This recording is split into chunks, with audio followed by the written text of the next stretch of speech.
I want to tell a little story about the very first time, the very first event, and that was in Virginia last year, Romi, and I got to hear him speak for the first time. And Sam Michaels, being the nurturing group guy that he is, invited a lot of us from North Carolina to go out and have dinner. We had dinner in the restaurant.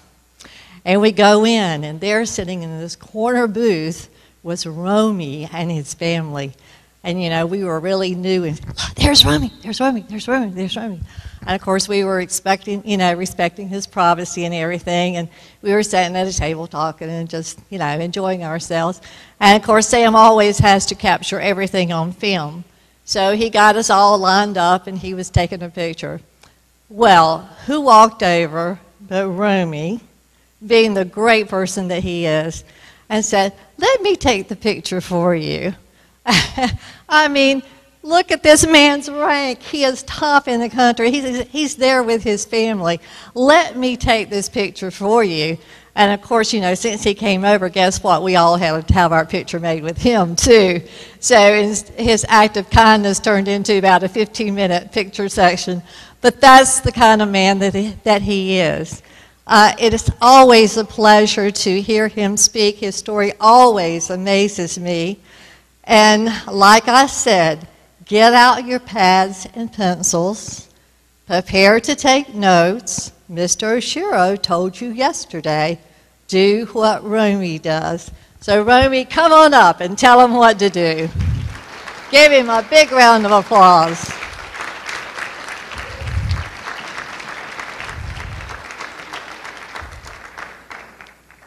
Thank you so much for being here.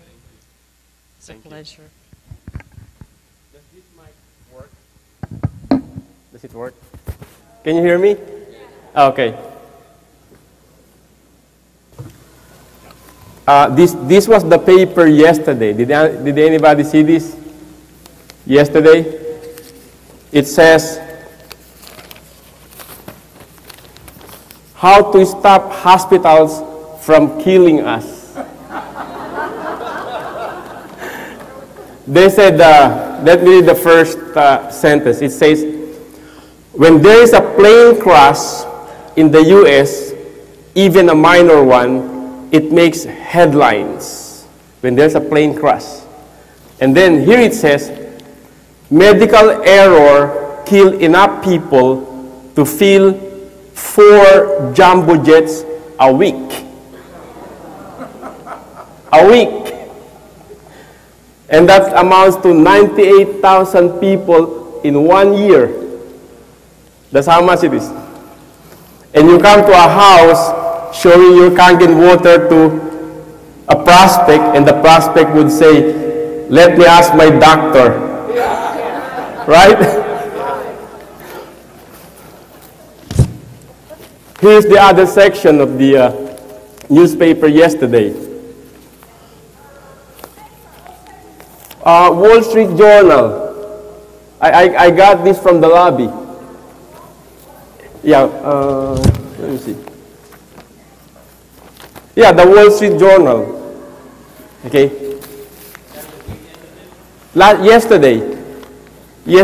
Yesterday's paper. Okay. Now here's the other section. It says, "Sugary drinks role was faulted or blamed in the obesity epidemic by 2 trials and by a 3rd study on genetic risk." Sugary drinks are now being blamed for the obesity epidemic in the United States. Do you think we have a place for Kangen water? Okay. What I'm going to do is like tell the story of how I started doing the Enagic business, and hopefully by telling the story we can learn some lessons on how to really build this business. Okay. What happened to me was in November 2005, my friend JB from California came to my house in Staten Island, and he did a demonstration. After that, he left me 1 gallon of the water, and then he went back to California. Okay, I live in New York. And after he left, I actually ignored everything he said. I didn't believe it. So even the gallon that he gave me, I didn't even drink it. I threw it away. And then 3 months later, he called me up again. And he said, Romi, remember the machine I showed you? More and more people, I'm sharing the water here in California, are buying the machine. And they're telling me all kinds of like good benefits from drinking the water, and the company keeps sending me the thank you checks, the referral checks, you know. And I asked him to send me copies, and he said he doesn't make copies, you know. But anyway, I found out that later, I found out that he made about $54,000 in 3 months, okay? And that caught my attention. So in January of 2006, he invited me to go to California. And he said the president will come from Japan, Mr. Oshiro, and he will pay for, JB, my friend, will pay for my airfare, will pay for my hotel. He will pick me up at the airport, bring me back to the airport. He just wanted me to see a NAGIC meeting like this. So I flew. When I got there, I went to the meeting, and the meeting was in Japanese. It was a big crowd like this, but they were all Japanese, and some Chinese, some Koreans, mostly Asians. I think I saw one white person. But anyway, I understood two things in that meeting. I understood that the water works, and I understood that people are earning money. Okay, and at the time, that's the meeting I attended, January 2006. So apparently at the time when I attended the meeting, the Japanese has been marketing these machines just among themselves, and they built 4 offices where the Japanese communities are, which is Los Angeles, Chicago, New York, and Hawaii, because that's where the Japanese are. They had no English information. But anyway, on that first meeting, I figure if I like this business, if I like this machine, I might as well bring a prospect. So I called somebody. I'm prospecting already, and I'm just a 0A, you know. I'm not even a 1A yet. I said, Cynthia Briganti there. Which one is the light? The red? Oh, there it is. I said, Cynthia, I heard about this business, this machine. You might want to come and look at it, you know. So she came with me, and we listened. And like I said, the meeting was in Japanese. We didn't understand much, so she didn't join. Okay? I mean, later, about I think 6 weeks later, I was a 5A already. I called Cynthia again. I said, Cynthia, remember that company we went to and that machine we looked at? I'm selling a whole lot of them, and I told him how much I made in the past 6 weeks.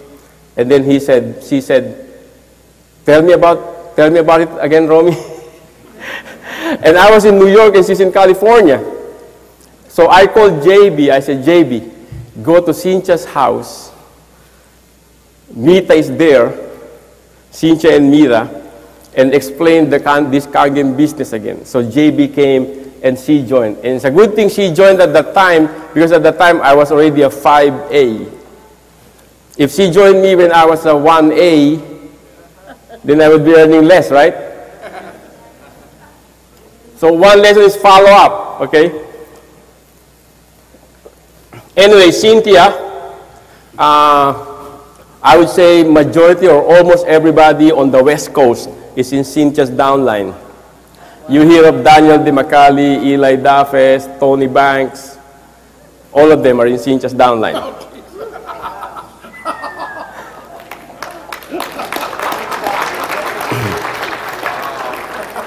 You hear that this year we opened Singapore, we opened Malaysia. They are also in Cynthia's downline. So that's my first leg.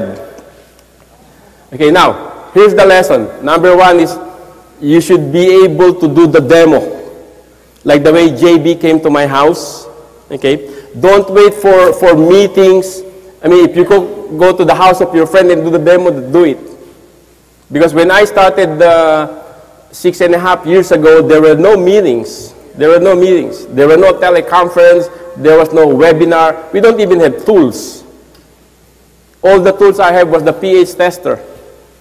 That's my Kangen tools. Okay, now, when you bring a person to an event, that's when a person really gets excited, because events gives birth to leaders. Like people, even people who are lukewarm, when they go to an event, they get out of the event very excited, okay? That's what happened to me. Now, when I saw this business in 2005, I was doing real estate and I could not make any money in real estate anymore. My wife was working at the hospital and the hospital closed. So between the both of us not having income, we were in the risk of having a foreclosure because we don't know where to get the money to pay the house anymore. Okay, so I would say Enagic came to me at the right time. So after that event in California, I came back to New York. I still don't know how to sell the machine. And I called my first, my wife actually did, she called my first prospect, her brother's mother-in-law. She's 84 years old. She has a lot of health problems. And we told her, Mama, we have this water from this machine from Japan. Maybe it will help you. So we went to her house. On the way to her house, I stopped by a grocery store to buy my Aquafina, my Dasani, my 7-Up. And then I stopped by a liquor store to buy my Smirnoff vodka. So those four, they were the ones I was using. And when I got to the house, I did my first dropper presentation. She did not buy the machine. She said it's too expensive. She cannot afford it. She only gets Social Security check. But I left her 5 gallons of Kangen water from my machine. A few days later, she called my wife.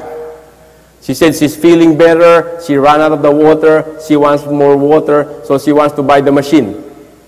That was my first sale.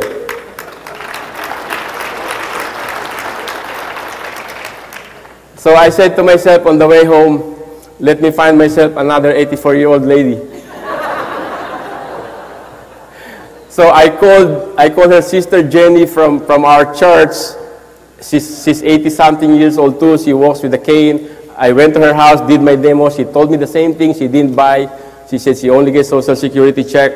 I left her 2 gallons of Kangen water. A few days later, she called me too. She said, Romy, when you're in my house, I did not tell you I have this sciatica pain problem. It's there from morning till afternoon, like till evening. I wake up in the morning, it's there already. When I was drinking your water, I was feeling better, and I ran out of the water you gave me. I just want to buy that machine you showed me. I was getting lucky. So I came, wrote the order, and that was my second sale. And then I went to my friend Joe. Joe is a salesperson. He's a network marketing person. Knows a lot of people.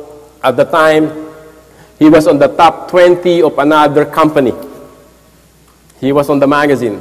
And I said, Joe, I found this machine, and I told him what this water is doing to my first 2 customers. To make the long story short, Joe bought the machine, brought me to Honor's house. Honor, we were doing like meetings in her living room, Friday night, and then Wednesday. And the first 2 weeks, nobody was buying the machine. But everybody would go home with gallons of water. Some go home with a 5-gallon, you know. And after 2 weeks, they started buying one by one. I kept on doing that demonstration every single day. I would do 1 or 2 in a day, demo in people's homes. By the end of 120 days, I was a 6A, 100 sales, group sales.